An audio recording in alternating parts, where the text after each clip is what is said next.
Conjugare, Centro Português de Apoio à Pesquisa Científica e à Cultura. Acreditamos que as ciências e as artes mudam o mundo. O conhecimento transforma, e isso nos motiva. Oitavo ciclo ibero-americano de diálogos contemporâneos, com o tema História, Poder e Representações.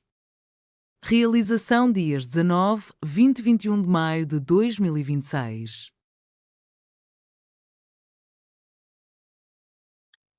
Olá, tudo bem? Meu nome é Dolores Puga. Eu vou começar agora a comunicação, poder, representação e usos do passado, o Teatro de Dionísio em Atenas, entre a realidade virtual e a mediação no ensino de história antiga. Bom, com a expansão das tecnologias imersivas no campo educacional, o site Mosaic 3D vem se destacando como uma ferramenta significativa no ensino de história antiga, permitindo que estudantes e educadores tenham acesso a recriações tridimensionais de locais históricos.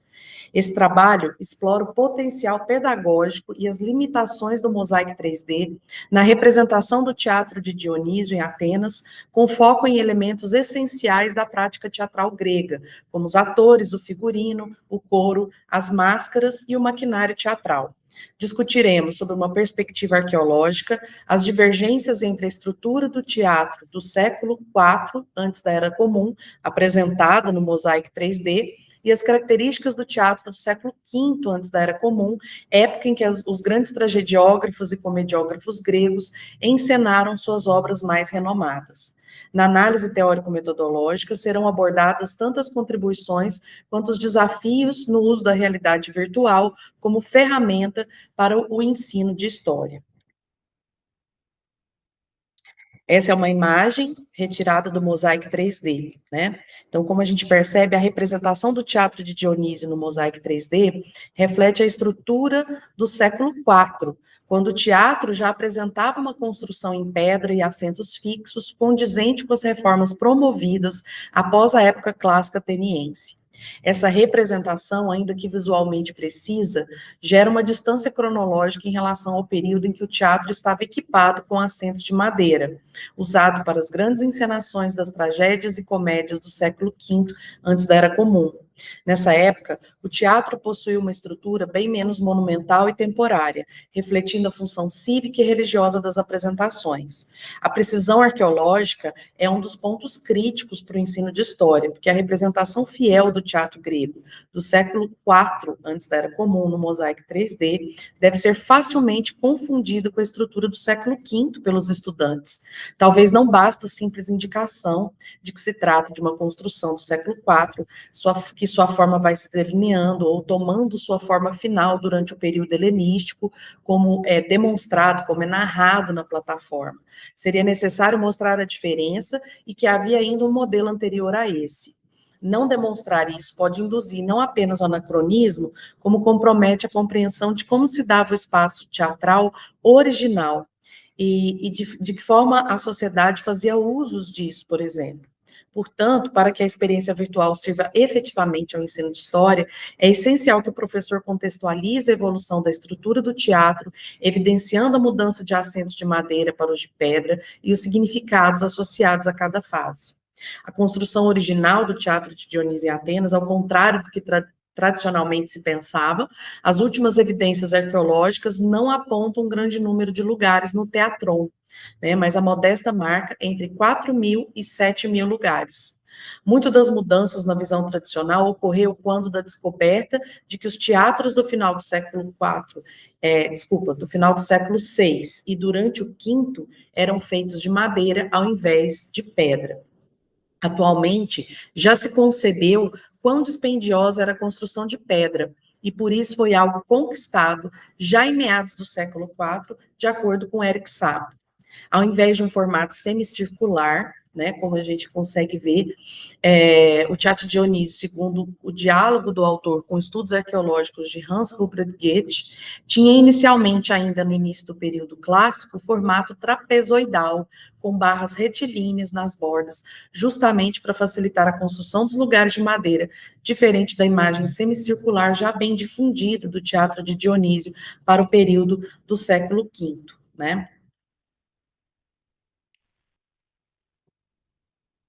E aí a gente pode fazer uma análise, né? Esse é um desenho do Goethe, com base nas escavações do arqueólogo Dorpfield, né? O historiador David Rosalie, ele aponta que no século V, o espaço do Teatron era pequeno, devido à sua localização construída na encosta sul da Acrópole, onde havia uma estrada que atravessava essa encosta na fronteira norte do teatro. Descobriu-se uma estrada, Perípatos, feita posteriormente no século IV, que ficava 10 metros ao norte da estrada do século V para ampliação do teatro. E essa teoria conflui com as ideias do Sapo quanto ao tamanho menor do espaço onde se situava a audiência do teatro do século V.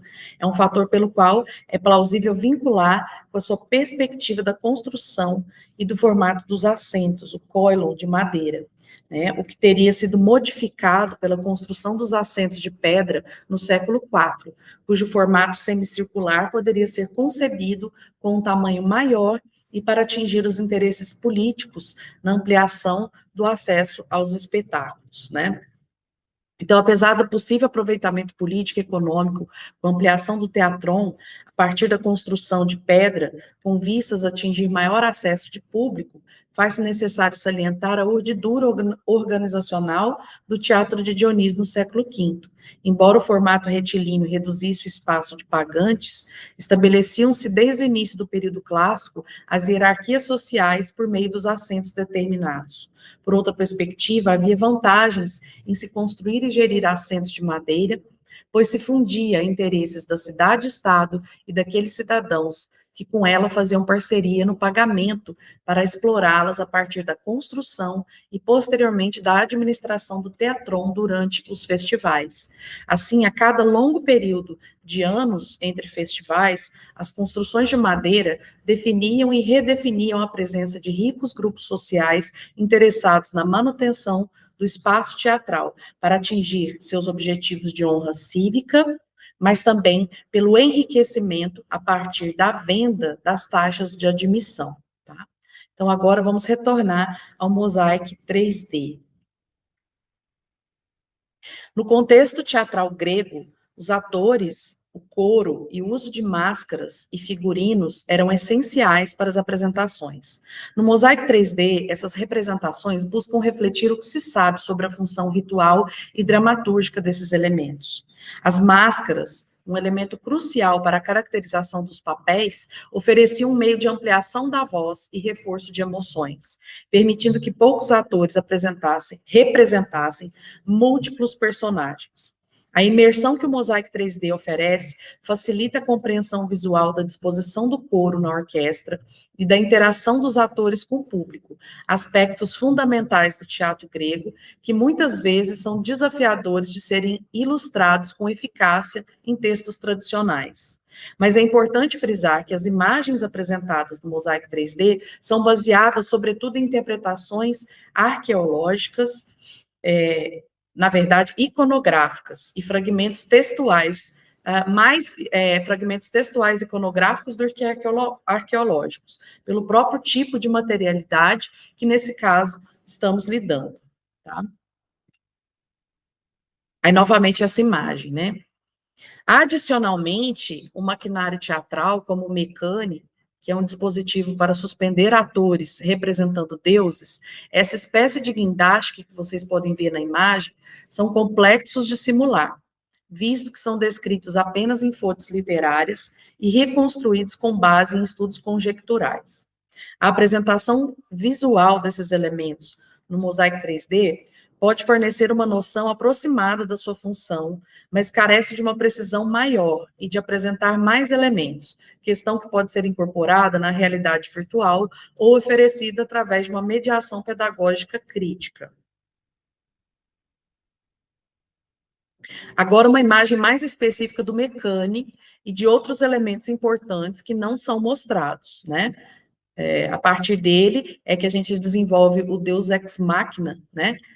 God from the Machine, né? Que é o recurso que os gregos faziam para utilizar a aparição de deuses nos espetáculos de teatro, né? A partir desse guindaste, né? Dessa máquina.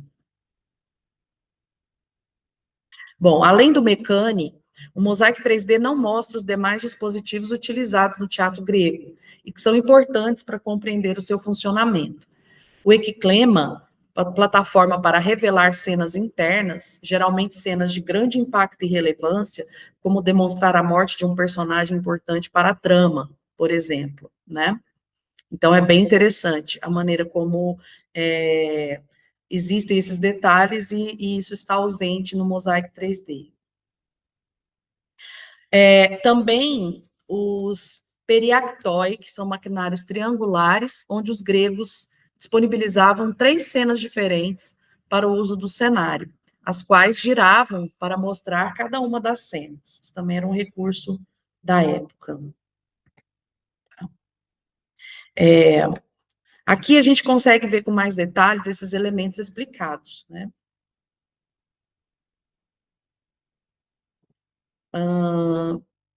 Voltando para o mosaico 3D e refletindo como ferramenta pedagógica. A realidade virtual, ela cria oportunidades educacionais ao proporcionar uma experiência de imersão, permitindo que estudantes vivenciem a história em primeira mão. Com a representação tridimensional de sítios históricos, como o Teatro de Dionísio, o mosaico 3D permite que os alunos tenham uma noção espacial e visual dos locais históricos, aproximando-os da vivência dos antigos gregos. Em termos pedagógicos, esse recurso facilita a retenção de conhecimento, pois a experiência imersiva ativa múltiplos sentidos e promove o aprendizado significativo.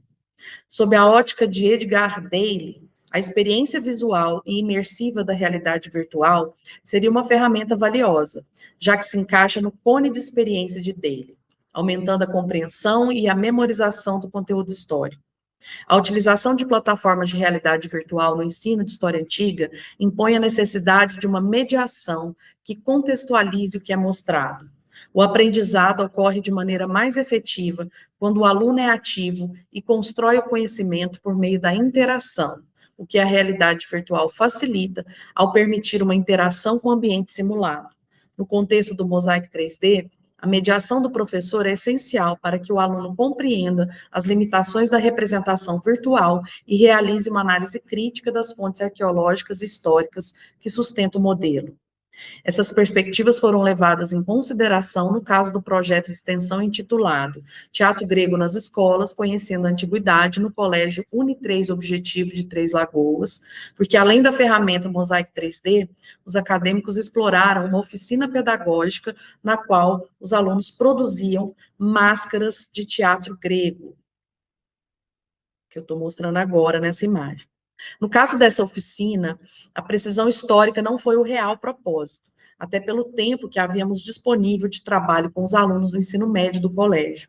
A ideia era mesmo fazer uma interatividade, né, fazer com que eles refletissem sobre o minicurso oferecido, que envolvia não apenas mostrar o teatro de Dionísio pelo mosaico 3D, mas falar sobre o funcionamento dos festivais de teatro grego e se sentirem produtores de materiais da arte.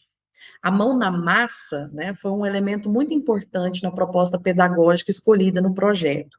Então, de maneira geral, o Mosaic 3D, ele oferece uma ferramenta inovadora, poderosa para o ensino de história antiga, permite que os estudantes explorem virtualmente o teatro de Dionísio e aspectos da prática teatral grega. No entanto, a eficácia pedagógica da realidade virtual depende da mediação cuidadosa do professor, que deve apresentar o modelo virtual como uma representação interpretativa e limitada, e não como uma reconstituição completa do passado. O potencial da realidade virtual permite, em sua capacidade de engajar os alunos e facilitar a compreensão visual de conceitos históricos complexos. Contudo, para evitar interpretações simplistas e anacrônicas, é crucial que os alunos desenvolvam uma análise crítica, compreendendo que a realidade virtual é uma ferramenta complementar e não substitutiva do aprendizado histórico. Muito obrigada. Realização, Conjugare, Centro Português de Apoio à Pesquisa Científica e à Cultura. NUPAN, Núcleo de Património, Arquitetura e Memória Fluminense. Programa de Pós-Graduação em Patrimônio, Cultura e Sociedade da Universidade Federal Rural do Rio de Janeiro. Apoio Editora Cravo e Universidade Federal Rural do Rio de Janeiro. Inscreva-se no canal, comente, curta e compartilhe. Obrigado por assistir.